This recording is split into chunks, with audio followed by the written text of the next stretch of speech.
বলেছিল মুহাম্মদ সাল্লাল্লাহু আলাইহি ওয়াসাল্লাম কোরআনের নামে যেই কথাগুলি বলে এটি তার বানানো, এটি আল্লাহর কোনো বাণী নয়, এটি সে নিজে হাতে রচনা করে আল্লাহর নামে চালিয়ে দিচ্ছেন।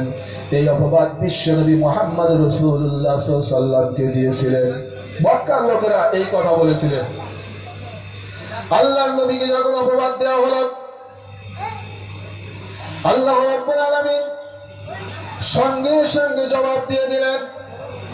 আল্লাহ পাক বললেন, নবী ওই কাফেরদের তুমি জবাব দিয়ে দাও, ওমা কানা লিরাসূলিন আইয়াতিয়া বিআয়াতিন ইল্লা বিইজনিল্লাহ।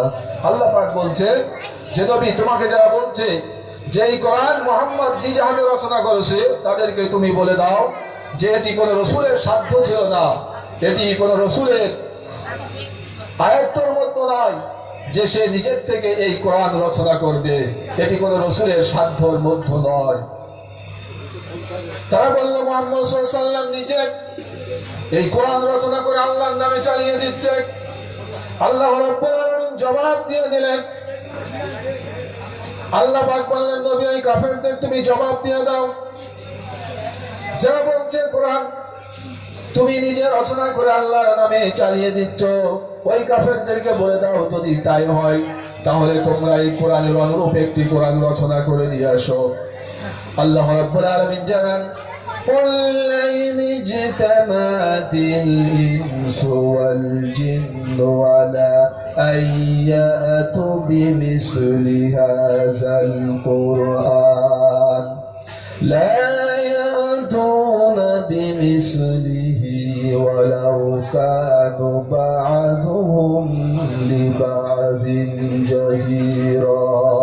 আল্লাহ পাক বলছেন, হে নবী তুমি এই মানুষদেরকে বলে দাও যারা বলছে মুহাম্মদ সাল্লাল্লাহু আলাইহি ওয়াসাল্লাম নিজে এই কোরআন রচনা করে এনেছে, তুমি তাদেরকে বলো, ও দুনিয়ার মানুষেরা, কুল লাইন ইজতামাতিল জিন্নু ওয়াল ইনসু, तमाम পৃথিবীর মানুষ আর জিন একত্রিত হয়ে তোমরা এই কোরআনের অনুরূপ একটি কোরআন নিয়ে এসো রচনা করে। আর এই কোরআন রচনা করে আনবার জন্য জিনেদের সাহায্যকারী যদি মানুষেরা হয় এবং মানুষের সাহায্যকারী যদি জিনেরা হয়, আল্লাহ রাব্বুল আলামিন বলছেন লা ইয়াতুনা বিমিসলি, তারা কখনোই এই কোরআনের অনুরূপ একটি কোরআন রচনা করে দিয়ে আসতে পারবে না। যখন মুহাম্মদ সাল্লাল্লাহু আলাইহি ওয়াসাল্লাম এই কথা বললেন, সেই মক্কার কাফেরদেরকে যখন তারা সম্পূর্ণ কোরআন নিয়ে আসতে পারেনি, তখন তাদেরকে বলা হলো যে তোমরা যে বলছো যেটি মুহাম্মদ সাল্লাল্লাহু আলাইহি ওয়াসাল্লাম নিজে বানিয়ে এনেছে, তাহলে তোমরাও সমস্ত মানুষ আর জিন মিলে যখন এই কোরআনের অনুরূপ একটি কোরআন তোমরা নিয়ে আসতে পারলে না, তাহলে তোমরা কোরআন শরীফের 10টি সূরার মতো করে সূরা বানিয়ে নিয়ে আসো। এই চ্যালেঞ্জ দেওয়া হলো। 10টি সূরার মতো করে সূরা যখন তারা বানিয়ে নিয়ে আসতে পারল না, আল্লাহ রাব্বুল আলামিন তাদের এই চ্যালেঞ্জকে আরো সহজ করে দিলেন।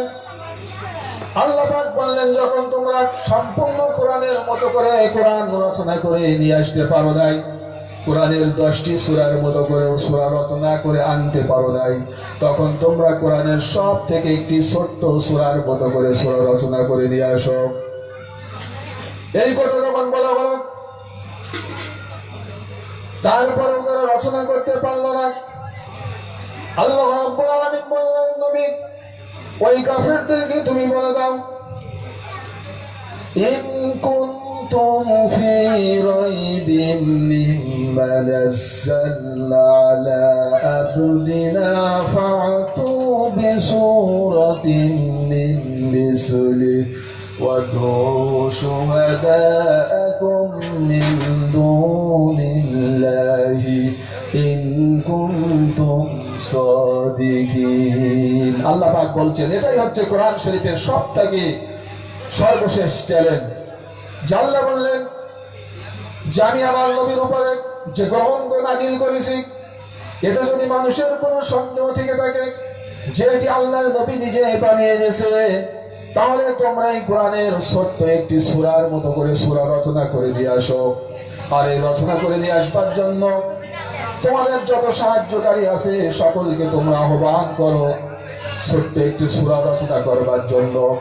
কিন্তু এই চ্যালেঞ্জে যখন মোকাবেলা করতে পারলো না, কোরআন শরীফের ছোট্ট একটি সূরার মতো করে যখন সূরা আনতে পারলো না, এরপর আল্লাহ রাব্বুল আলামিন জানাচ্ছেন যে নবী ওই কাফেরদেরকে বলে শুনিয়ে দাও, যখন তারা এই চ্যালেঞ্জ মোকাবেলা করতে পারলো না ওই কাফেরদেরকে শুনিয়ে দাও, ফাইল্লাম তাফআলু ওয়ালান তাফআলু ফাত্তাকুন্নারাল্লাতী ওয়াকুদুহান নাসু ওয়াল হিজারা উইদ্দাত লিল কাফিরিন। আল্লাহ বলছেন যখন তোমরা পারলে না, ফাইল্লাম তাফআলু ওয়ালান তাফআলু, যে তোমরা একটি ছোট্ট সূরার মতো করে সূরা নিয়ে আসতে পারো না, আল্লাহ বলছেন ওয়ালান তাফআলু, এবং কখনো এটা পারবে না, কারণ এটা মানুষের কোনো তৈরি করা কথা নয়, কোনো তৈরি করা কিতাব নয়। তবে এরপরেও যদি তোমরা বিশ্বাস করো যে এটি মুহাম্মদ সাল্লাল্লাহু আলাইহি ওয়াসাল্লাম নিজে রচনা করেছে, এই কথা যদি তোমরা বিশ্বাস করো, তাহলে তোমাদের জায়গা হচ্ছে জাহান্নাম, যার ইন্ধন হবে মানুষ এবং পাথর। সুতরাং এভাবে করে কোরআনের প্রতি অপবাদ চাপিয়ে দেওয়া হয়েছে, রাসূলের প্রতি অপবাদ দেওয়া হয়েছে। কোরআন নাজিলের সময়ও এই অপবাদ কাফেররা দিয়েছে, মুসলমানদের উপরে কত অপবাদ চাপিয়ে দিয়েছে। কোরআন সম্পর্কে বলা হয়েছে এটি কবির কালাম, এটি জাদুকরের কথা, নানান গালিগালাজ সেখানে করেছে। হযরত ওমর রাদিয়াল্লাহু তাআলা আনহুর সময় একটি ঘটনা, তিনি তখনো পর্যন্ত ইসলাম কবুল করে নাই, যখন কাফেরদের অত্যাচার এভাবে চলছে, হযরত ওমর রাদিয়াল্লাহু তাআলা আনহু তিনি তখন মুশরিক অবস্থায় আছেন। তার মনের ইচ্ছা হলো যে যেভাবেই হোক মুহাম্মদ সাল্লাল্লাহু আলাইহি ওয়াসাল্লামের উপরে আমাকে নির্যাতন করতে হবে, এবং এই কোরআনের দাওয়াত যাতে মক্কার মানুষের সামনে পেশ না করতে পারে, সেই জন্য তাকে বাধা দিতে হবে। এই উদ্দেশ্য নিয়ে তিনি তরবারি নিয়ে ঘর থেকে বার হলেন এবং খুঁজতে খুঁজতে পেয়ে গেলেন রাসূলকে কাবা শরীফের ভেতরে আল্লাহ রাসূল নামাজ পড়ছেন।